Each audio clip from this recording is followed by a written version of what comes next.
These are chapels where fellow Biolans, they share a snapshot of their stories. We do this as a way to begin discussion, to create awareness about the diversity of experiences in our student body.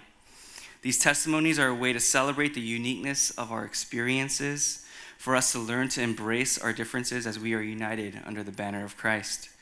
What makes us different does not have to divide us.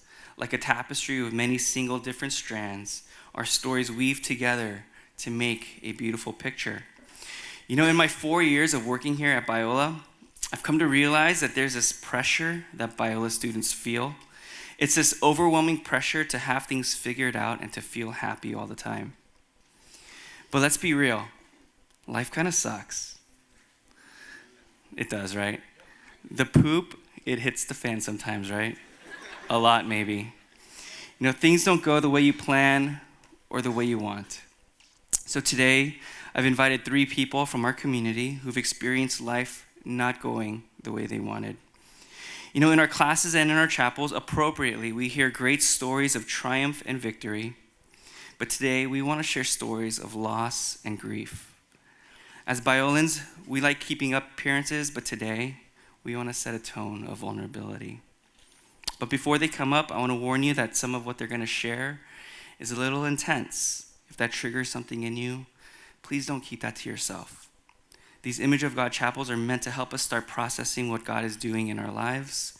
These chapels are meant to help us lean into the community around us. Later, I'll share about some of the resources that we have. Today, we will have 3 people share. Going last is going to be Shelby Shutt, who graduated from Biola last May and currently works as an admissions counselor. That's right, give it up for Shelby. Going second will be Gavin Sweeney, a senior communication major and a former SOS director. Give it up for Gavin. And going first will be Bree Hobbs, a junior theater major. She's going to be sharing a story from another student, actually, who wishes to remain anonymous. So Bree is going to be delivering a monologue based off of the reflection that an anonymous student provided her, who has decided that his or her story is still a little too raw and hits a little too close for him or her to share personally. So Bree will share a monologue. Let's welcome up Bree Hobbs. I'm Bree, and I'm made in the image of God. My biggest fear growing up wasn't the monsters underneath my bed. It wasn't being afraid of the dark. As a little girl, my parents' constant shouting back and forth was what I feared the most. I became accustomed to the thought that at any given moment, I could be separated from my siblings forever. My 8-year-old mind couldn't comprehend the thought of being separated from my best friends. My most fervent prayers were me begging God for peace at home.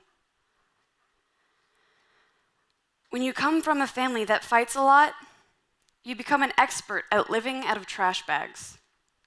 You learn how to pile everything you need in there: clothes, a toothbrush, a toy or two. Make sure it's not too heavy to carry out the door when the next fight comes along.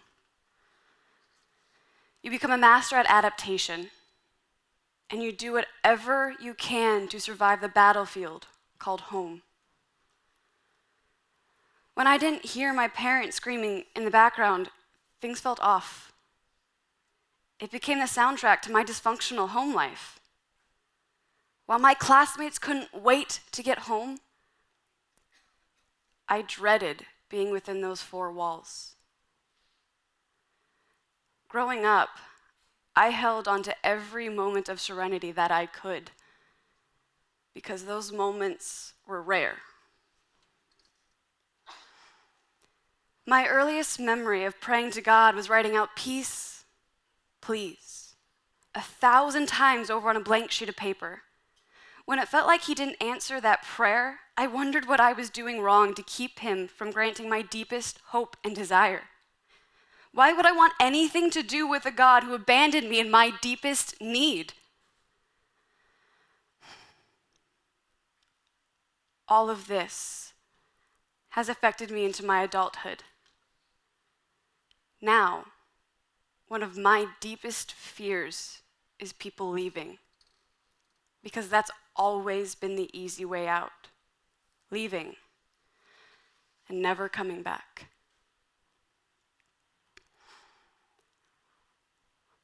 On July 11th, 2015, I received one of those text messages that changed my life forever.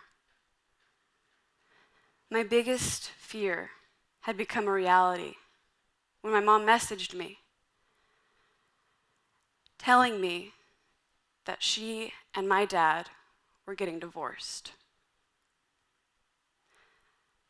I read that message, set the phone down, and read it again. For a whole week, I felt numb and disoriented. This put me in a theological crisis. When God saved me, he saved my parents' marriage. If he was the one who saved their failing marriage years ago, where was he now? Was he as sovereign I believed him to be? I told myself that I wouldn't believe it until I saw the divorce papers. And the day before moving back into Biola for my senior year, the papers fell out of my mom's purse onto her bed. One glance at the papers was all it took for me to burst into tears. I still question God's timing on that one.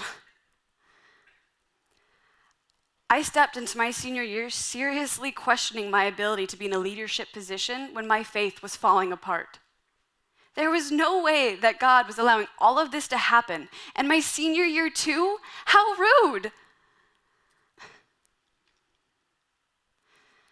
Divorce takes its toll on you, and it gives you a reality check. It's the realization that your college apartment is bigger than your mom's new place. It's grieving the fact that you have lost every concept of home. It's taking sides and feeling like you're always letting the other parent down. It's role switching and having to be the parent for your parents. It's different when you're a young adult, when your parents get divorced. You don't get nearly the same amount of sympathy that you might get if you were a kid going through this. It feels isolating and lonely. Grieving this loss has been one of the most difficult things that I've ever had to process through. I've heard it said that divorce is like death without a funeral. And I felt that these past few months. You don't get the casseroles at your door or the sympathy cards. It feels suffocating most days. Being at Biola during this time has not been easy. When we start talking about God's love and goodness in my classes, I find that I zone out. His goodness has been questionable to me in this season of my life. I feel that he's there though, and he's redeeming the broken pieces. But I would be lying if I said that it was any easier than that day I got that text message. I'm learning how to humble myself and ask for help. I have to constantly remind myself that this is a real loss. So the pain that comes with it is just as real. I've come face to face with my own frailty. So, here I am, in the thick of it all. And I'm finding that in the midst of these crises, that we begin to see where our true dependency lies. I want to be found in him. I'm Bree, and I'm made in the image of God. My name is Gavin Sweeney, and I'm made in the image of God. As my parents and I were saying goodbye on communion night of SOS week my freshman year, I sobbed into their arms and shed tears all over their shoulders. Most of me cried, I think, because it didn't feel good to leave my parents. but I think a small part of me cried because I was afraid of a more ultimate goodbye.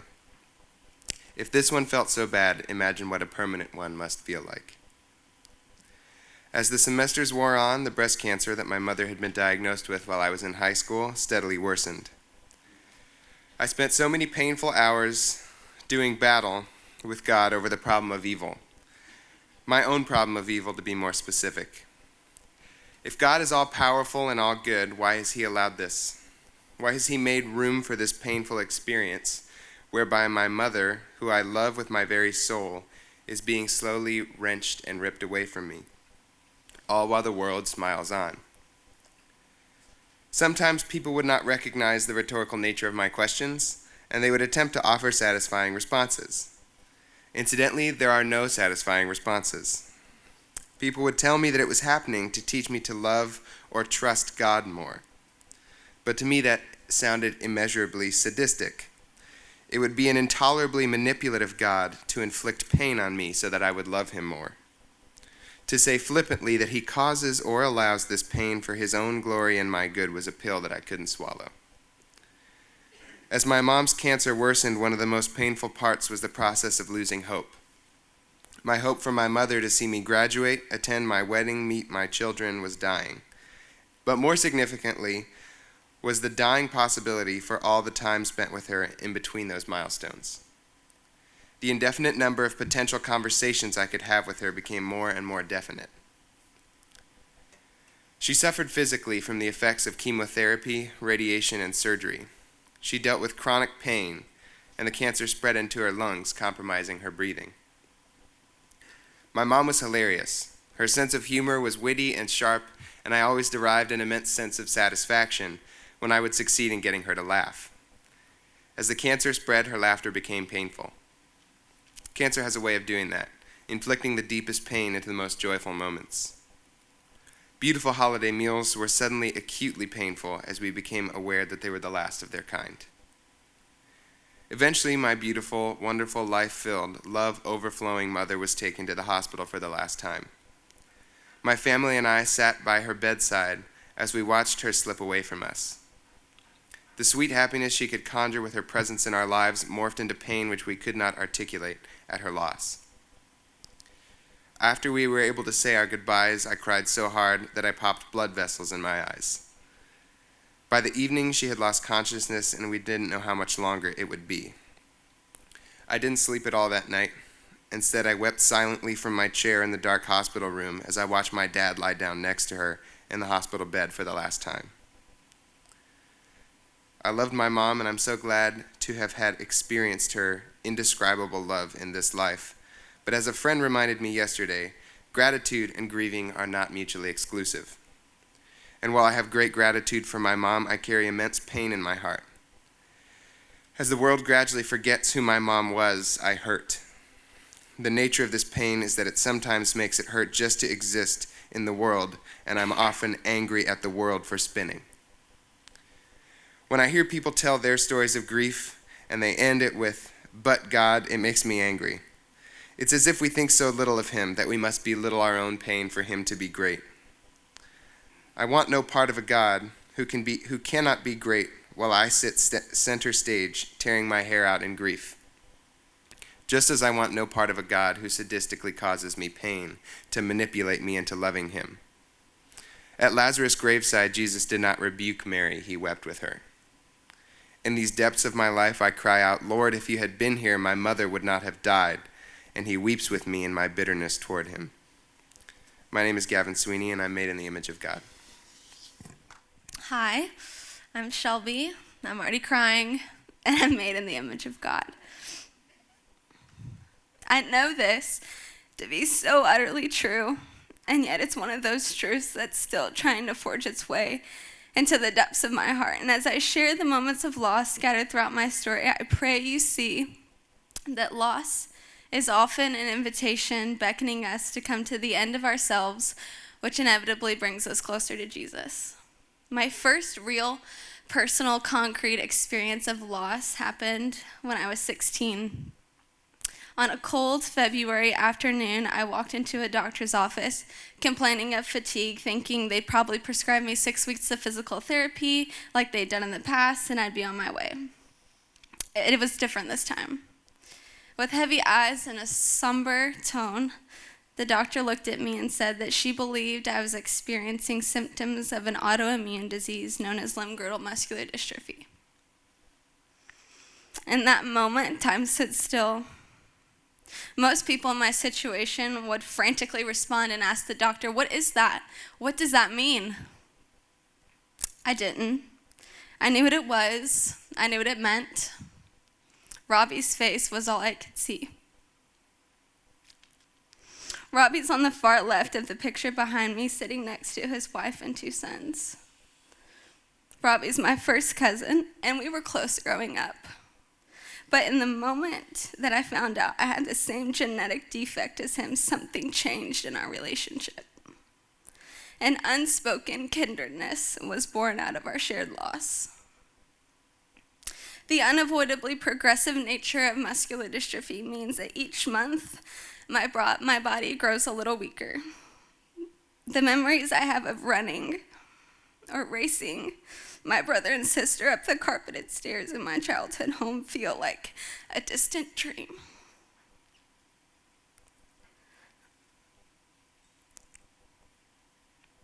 Last year, I could blow dry my hair by myself. This year, my husband graciously does it for me. These days, I fall a lot, and it's embarrassing. It's uncomfortable. It's hard, and it hurts. The physical loss I experience on a regular basis hurts beyond just the physical. It reaches into the emotional and spiritual core of my being and demands me to answer this: what defines me? Over the years, I've learned that the experience of loss, if kept locked up in the chambers of my own brain and heart, is sure to stunt my growth and cultivate feelings of loneliness. I've found that the healing process begins with brutal honesty. When I stop ignoring it, stop trying to fix it, stop trying to make it sound better than it really is, only then does real kingdom perspective have an avenue to comfort and heal my hurting heart. For me, this often looks like sitting on the couch with my husband, weeping over the anguish and brokenheartedness of my condition. It looks like cooking club on Thursday nights with a group of my best friends, none of whom have muscular dystrophy, but all have ears, willing to listen and sit with me in my mess. Sharing my loss never magically makes it go away or hurt less, but it does foster real healing and comfort and freedom, simply because I no longer carry it alone. My most recent concrete encounter with loss happened last year in the middle of another cold February evening. My mom called me in the middle of the night. Weeping uncontrollably, she said, "Baby, he's gone. Robbie's now with Jesus. The person that understood me in a way that no one else could is now gone. I hate loss. I hate death. I hate disease. But I know that loss has this unique power to extend an invitation, one that invites me to ask hard questions, to sit in the tension of great sorrow and great joy. It has the power and space for me to receive from Jesus the truth of who he is and who he says I am, that I'm Shelby, and I'm made in the image of God. You know, I appreciate your guys' stories. Thank you for sharing. Thank you for taking a step and being vulnerable and letting us into your process. And we're grateful to be part of that and hear it. So thank you. I just want to remind us that there are resources around campus, that we have a community where there's a lot of people who want to process with you, that want to be with you in difficult times. These are the resources right here listed on the screen. They're on that website. It's really long, but it looks kind of like this. But we have resources around here, and we want to be with you guys in times of difficulty, in times of loss, in times of grief. And you know what? As all three stories have shared, this loss and grief is profoundly, it's shaking, you know. They've also talked about hope. You know, there's really no hope in grief, but through processing and through other people, that hope emerges. You know, this hope isn't empty or imagined. It's not fantasy. This hope is real because of the resurrection. This hope will not bring back divorced parents or moms who have passed too soon, or physical abilities that will never be taken for granted again. You know, this hope reminds us that our God is at work even in the darkest places, even in the valley of the shadow of death, even in pain, even in loss and grief. Would you stand with us and sing our final song together? Join us as we sing "Come, Lord Jesus, Come," and remind ourselves where our hope lies. Biola University prepares Christians to think biblically about everything, from science to business to education and the arts. Learn more at biola.edu.